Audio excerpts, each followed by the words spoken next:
Informação chegando com o Theo Cury para falarmos sobre o avião da FAB, que vai trazer o primeiro grupo de brasileiros interessados em deixar o Líbano, que ainda não saiu de Lisboa. Essa operação de repatriação sofreu atraso de 24 horas por questões de segurança. Theo Cury traz para a gente informações sobre o cronograma agora dessa operação, a partir desse atraso, desse adiamento, Theo, que teve que ocorrer por questões de segurança, já que os arredores do aeroporto de Beirute, os arredores sofreram bombardeios nas últimas horas.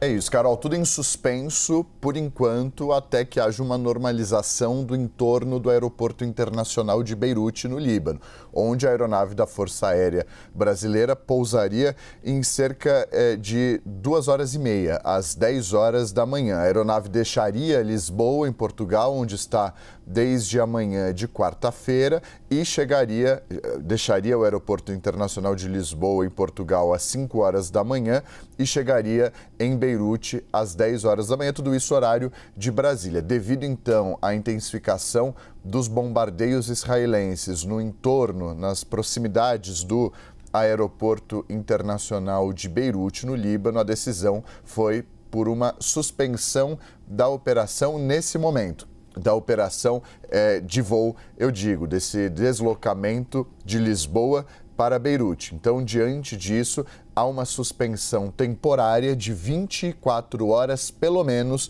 para que haja uma normalização da situação, para que haja uma reavaliação daqui a 24 horas sobre como está o entorno do aeroporto, para saber se há segurança para que a tripulação pouse com tranquilidade, sem nenhuma intercorrência no aeroporto internacional de Beirute, que vem vivendo episódios de bombardeio ao longo das últimas semanas, dos últimos dias.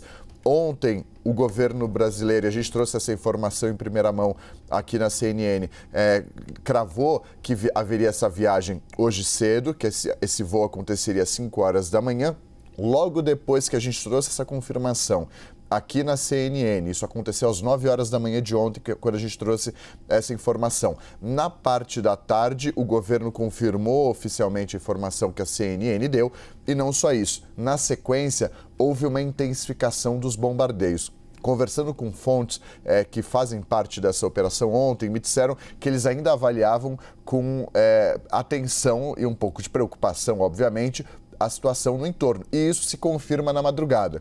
Por volta da 1 hora da manhã desta sexta-feira, foi tomada essa decisão, levando em consideração os bombardeios que aconteceram de maneira mais intensa por volta da meia-noite desta sexta-feira, lá em Beirute. Então, justamente por isso, houve uma mudança no cronograma, e a decisão de momento é aguardar pelo menos 24 horas para que haja uma normalização do entorno do aeroporto. Isso faz com que outras etapas desse processo também se atrasem, como, por exemplo, o retorno dessa aeronave com o primeiro grupo de repatriados brasileiros do Líbano aqui para o Brasil. Havia uma previsão de que esse grupo chegasse amanhã, sábado, às 8 horas da manhã, na base aérea do Aeroporto Internacional de Guarulhos, em São Paulo.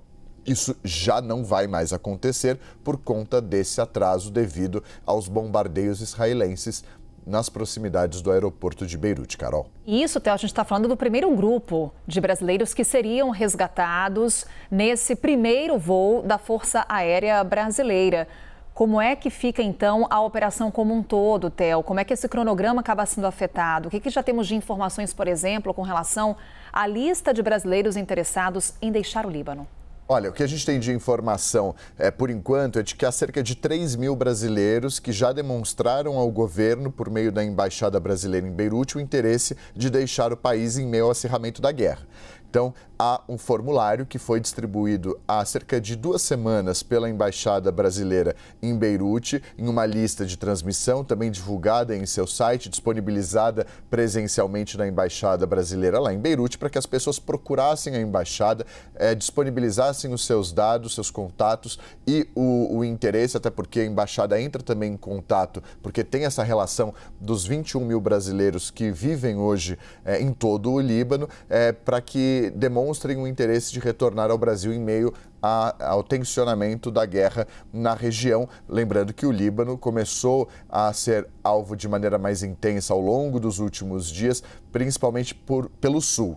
O sul do país, a área dominada pelo Hezbollah, vem sendo alvo de uma ofensiva pelas forças israelenses, tanto aérea, a ofensiva, quanto terrestre, que vem acontecendo de maneira mais intensa. Mas, para além do sul, houve também uma ofensiva em Beirute, o que não havia ainda acontecido até então. Isso muda o cenário e faz com que mais brasileiros passem a procurar a embaixada. Diante disso, então, há essa lista, há a demonstração, a sinalização de que 3 mil pessoas desejam retornar ao Brasil, mas o cronograma é alterado por conta dessa intensificação dos bombardeios. Isso faz com que haja um efeito dominó. Ainda não havia previsão de um segundo voo. O que havia era uma sinalização da Força Aérea Brasileira por meio de seu comandante ontem de que 500 pessoas poderiam voltar semanalmente ao Brasil, ou seja, 2 voos por semana da Força Aérea Brasileira trariam brasileiros repatriados do Líbano. Isso deve ter uma alteração justamente por conta da falta de normalização do entorno do Aeroporto Internacional de Beirute. A gente precisa agora acompanhar os próximos passos. Informação que o Theo Cury trouxe para a gente logo no início aqui do CNN Novo Dia, em Breaking News. Informação que ele vai atualizando durante a nossa programação da CNN Brasil.